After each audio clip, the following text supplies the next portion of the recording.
সময়। কথায় বলে সময়ের পূর্বে কিছুই হয় না। প্রতিটা ঘটনার একটা সময় থাকে। সময়ের আগে না সূর্যোদয় হয় আর না সূর্যাস্ত হয়।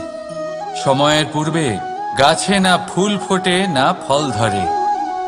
কিন্তু একটা কথা ভেবে দেখুন, যদি বর্ষা আসার আগে কৃষক ভূমিকে না প্রস্তুত করে, বীজ রোপণ না করে, তাহলে কি ফসল ফলবে? যদি কোনো যোদ্ধা যুদ্ধের পূর্বে নিজের অস্ত্রের ধার না দেয়, তাহলে সে যুদ্ধ কি করে লড়বে?